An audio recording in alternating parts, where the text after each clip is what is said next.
You're all set, ready to go. Good morning. This is Ben Winograd, Chair of Finance and Administration. I'll call this meeting to order at 10:02 on September 5th. Apologize in advance. I'm having some technical difficulties, but hopefully my phone will keep working. We have, and it's hard for me to see, but we have on the call member Deb Poland, Vice Chair of the committee, as well as Mayor Sherry Cantor, as well as Rick Ledwith and Patty Lewis. Why don't we start with, can I get a motion on the minutes?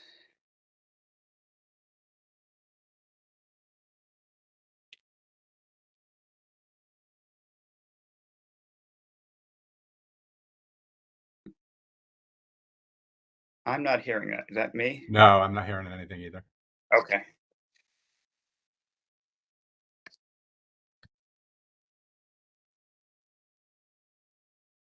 All right. Not hearing you, Deb. Without objection, I move that the minute. There you go. Hey, all right, excellent. I move that we approve the minutes of the August 11th, 2025 Finance and Administration Committee meeting. Thank you. I second.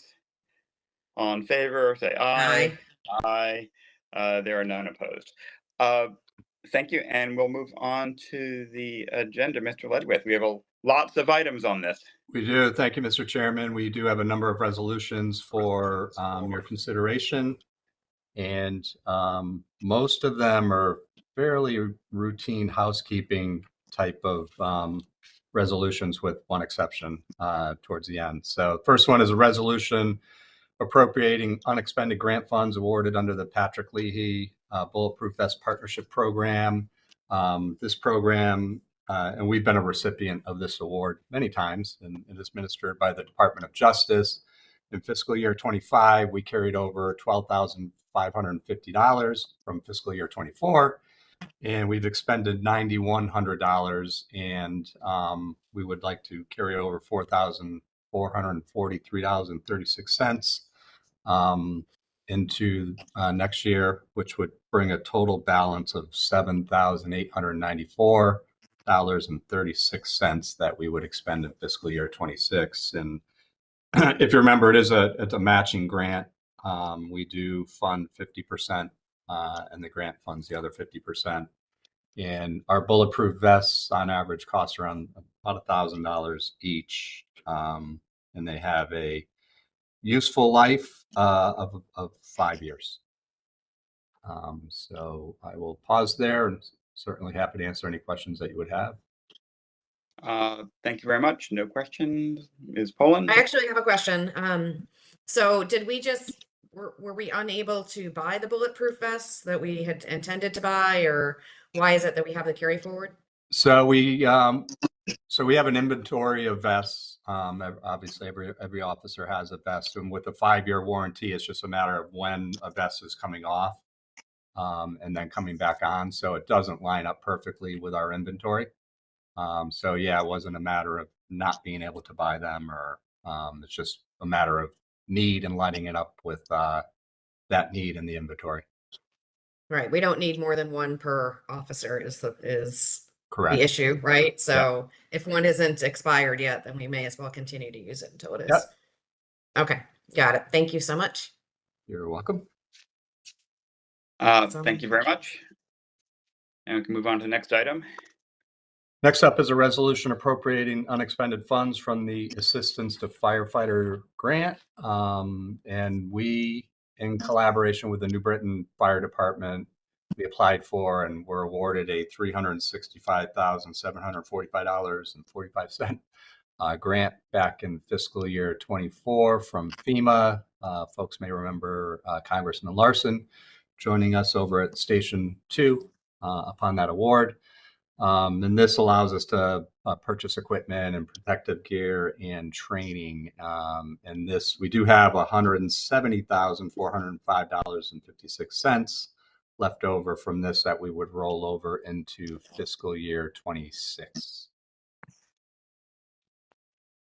All right, thank you very much. Any questions? No, Sandy, all sounds very clear. All right. All right. Next up, we have a resolution appropriating unexpended grant funds for a speed management pilot program from our Safe Streets for All grant.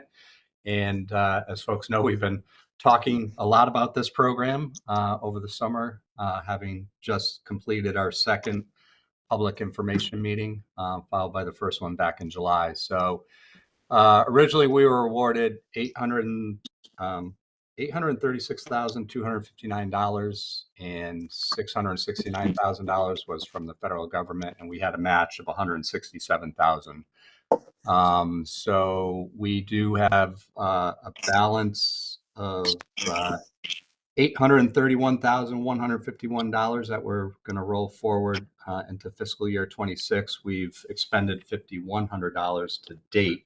But the program, as the council knows, is just really starting to get going. So we had our, as I said, second public information meeting earlier this week, and we are finalizing a draft of our plan. We will bring a draft of the plan to CPED on September 17th, and from there we would finalize the plan to bring forward to the town council on September 29th. And the council would adopt that plan that evening. We would then submit the plan to the Connecticut Department of Transportation for their approval. We would expect hopefully their approval by the end of October at the latest, hopefully. And then from there, we do have to submit it to the Federal Highway Administration for their approval. So that's a little unique for plans around the state, because we did receive a federal grant. So we do need federal approval as well.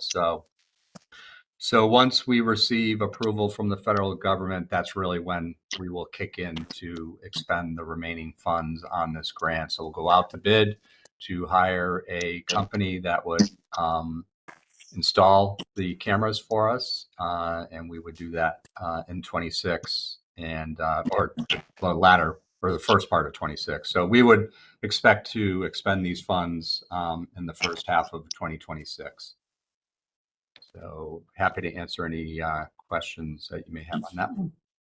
So just to be clear, so all the money, we actually do have all the money right now, that we're not waiting for any more checks from So federal. for this one, I'll pause there just for a moment. I don't want to speak too definitively. Patty, are we in receipt of all of those funds, or is it? Drawn down maybe 5,000 for people's time to date. And we transferred from the FY25 CIP program. So that 167 is in the fund. And then about 5,000 from the federal government was drawn down. Do we have the balance from the federal government? No, it's a reimbursement grant. So Okay. when they submit their time or any other costs eligible, then we do a drawdown and then we replenish that account. Okay, great. Thank you.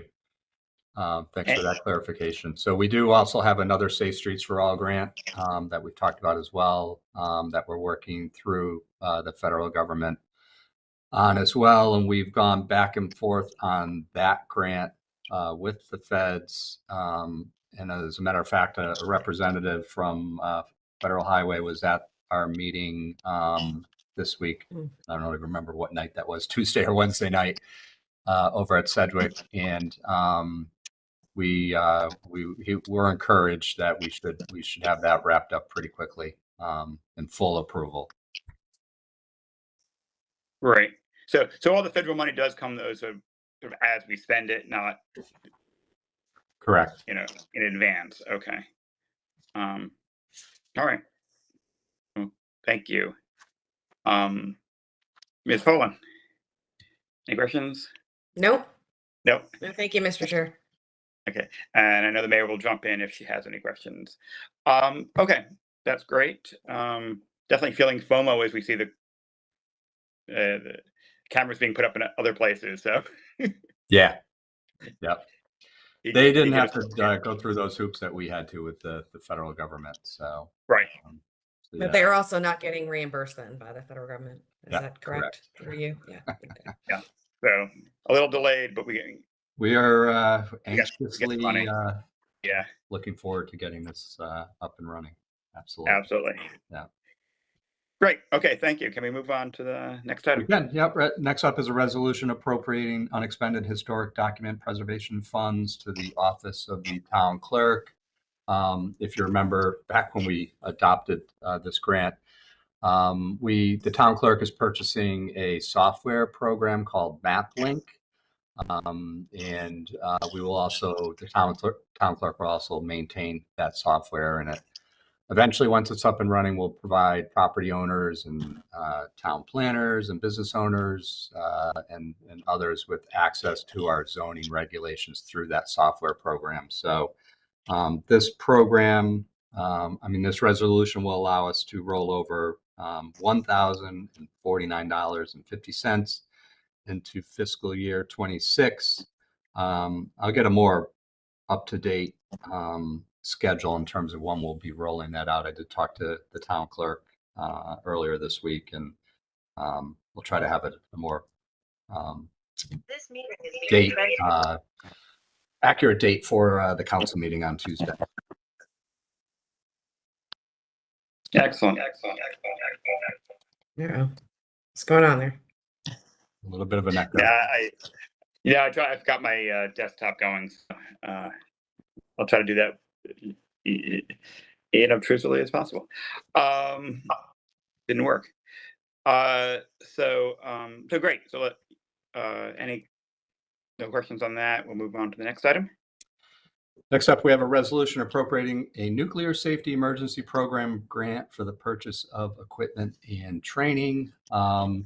As everyone knows, we're a host community reception center for the Millstone nuclear power plant, where the town would accommodate individuals who would be displaced in the event of a nuclear incident. And our Office of Emergency Management / Bob McHugh applied for and was awarded a $25,000 grant for another $25,000 grant. He finds every available grant that is out there.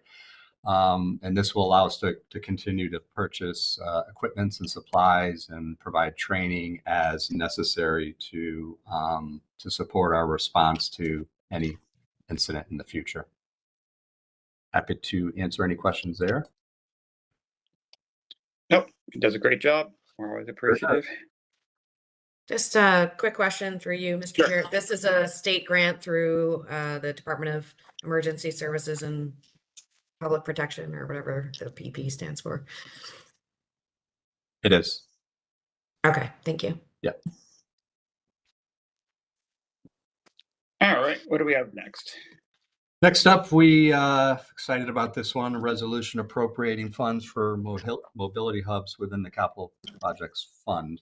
So a big shout out to our mayor in working with Senator Slapp and our delegation to secure $600,000 in state funds to support the development of, and we've talked about this during our center infrastructure project, but 2 mobility hubs in the center infrastructure plan. A real also special thank you to Brooke Nelson, who brought this concept to both John Phillips and myself back when we were in that process of developing the center infrastructure plan. And we brought this to the mayor, and the mayor worked with our delegation to secure this funding. So, and it not only supports our infrastructure plan, but also our Vision Zero efforts as well. And this is a total, within less than 24 months, a total of $1.6 million in funds that we've received from the state to support Vision Zero. We had $1 million last year, and then this $600,000. So very, very grateful to the mayor and to our delegation for helping us secure those funds. So our first 2 hubs will be located in the center, and that's what this funding supports. So there'll be one at the Arapahoe lot, and then another one on Farmington Avenue next to the Veterans Memorial. And They will include covered bike racks, certainly transit connections, especially the one on Farmington Ave. We have a bus stop right there, e-charging stations, and as you know, the emerging technology changes, that will be incorporated into our mobility hubs as well.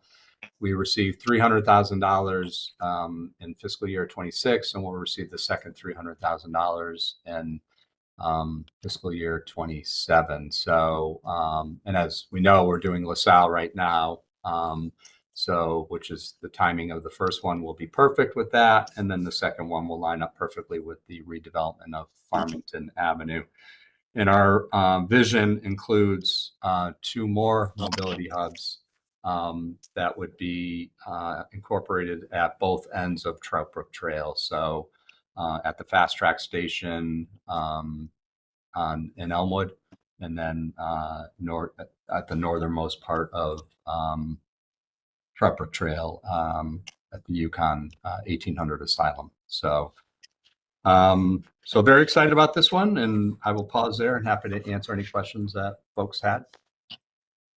Great, thank you. I'm not seeing anybody else on camera right now. I don't know if that's me or. It's you. No, we're still here. We're all That's here. so funny. Okay, because I don't see anybody now. All right.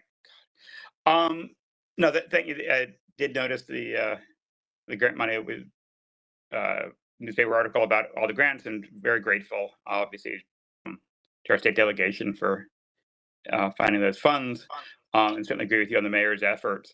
I don't think I realized about the other hubs, which is great news. Do you know, I do have a question, and I'm not sure where it got paid for. I was on the trail the other day, and I noticed we do have a bike repair facility, a small one on the trail near Boulevard. I just wondered, is that new, or I hadn't seen it before? I was wondering where that was coming from. You know, Which I fund haven't. that came from. Yeah, let me check with John Phillips. Okay. Spent a lot of time on the trail. I haven't noticed that, so maybe it must be new. Yeah, I suddenly said, "Oh, look at that! Isn't that great?" Yeah. Yeah, let me check with John, and I will. I'll get that information out to you guys.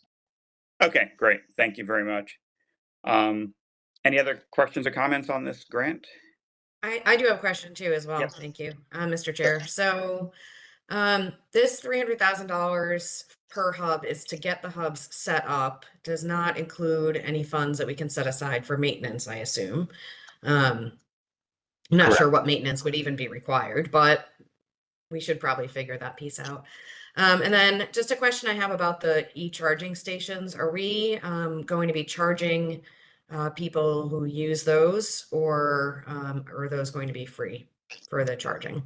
So I we think there's do. been a change in the one in the town hall parking lot, if I am correct on Yeah, that. so we do have in Tuesday night's council meeting, we will be setting for public hearing a new updated electric vehicle charging policy for your consideration. So we'll set a public hearing for the second meeting in September for that. So that's not incorporated into this at this point. So if we were to do something different, we would certainly bring that back to the council's attention. We haven't, as a team, sat down and considered that. So I don't think we would charge, only because it's, you know, e-bikes and e-scooters. Oh, this is not for cars. This is just for bikes and scooters. Correct. Yeah. Okay, that's helpful. Yeah. So this is just, just for e-bikes and e-scooters Got it. at that mobility hub. Yeah. The charging stations that we are in the process of replacing right now are outside of the mobility hub. Thank you. That's my You're only welcome. question. Great. Thank you very much. So I guess we have next item, the historic document preservation. Yep, I did that one already. Oh, you did? Yeah. So we have the last one is the surprise one. Oh, that's right. I'm sorry. I jumped back. You're right. You did do that one. Yeah. So we have a resolution authorizing the town to participate in the Brownfield Municipal Grant Program to support the environmental remediation and redevelopment of 1800 Asylum. So this one we will add to the council agenda on Tuesday night. So this one is the one that wasn't on the posted agenda, so we'll suspend the rules to add this one. So the grant, as folks know, we're 5 for 5 in our Brownfield grant application. So we've received 5 over the past 3 years. The 2 most recent ones were for the Jaden on New Park Avenue, which we recently had a ribbon cutting for. And we had the Park Playhouse on Park assessment grant as well that we recently received. So this would be our 6th application. We'd be working in conjunction with Leahy Development Group LLC, which, as folks know, is the developer of 1800. And we would be looking to request a grant in the amount of $6 million for the remediation of the former Yukon campus site. So that is, essentially remediating the existing buildings that would need to be demolished, and they all would be demolished as part of the development. And this would go towards the cost of that, which our understanding is it would be far in excess of that $6 million. So, and that campus, as we know, was formerly owned by the state. So we're hopeful to be successful in this application as well. So this would be added to the agenda for Tuesday night, and the deadline for the grant is Wednesday the 10th. So I'll pause there and happy to answer any questions that the council had. Excellent. Yeah, we have had great success with that. And yeah, they created this problem. They really should help fix it. Any other questions? Nope. No, thank you. No. All right. We did skip H though. We did. That's yeah. Which one's 8? This is the police vehicle and equipment. Oh, I'm so sorry. That's okay. Yep.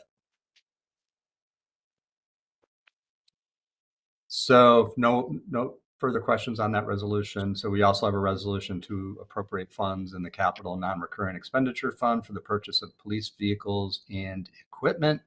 And back in August of this year, last month, I should say, we did have one of our police interceptor vehicles was involved in a collision, and the vehicle was totaled. So we did receive $23,189 in insurance proceeds, and would require an additional $36,000 to replace this vehicle. And we would utilize capital non-recurring expenditure funds to make that purchase.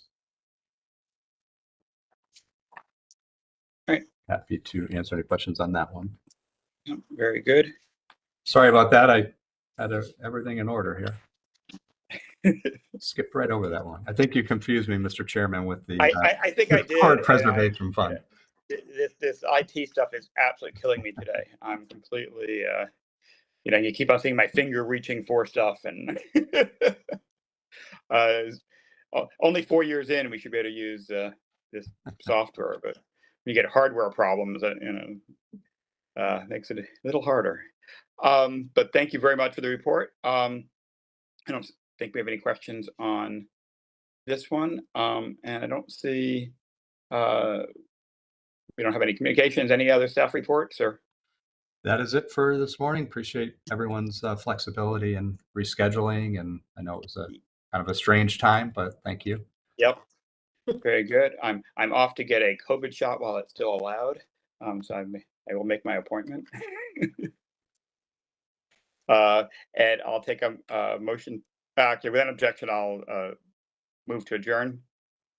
Hearing no objection, the meeting's adjourned. Thanks, everyone. Thank you so much. Everybody have a great weekend. You too. Take care.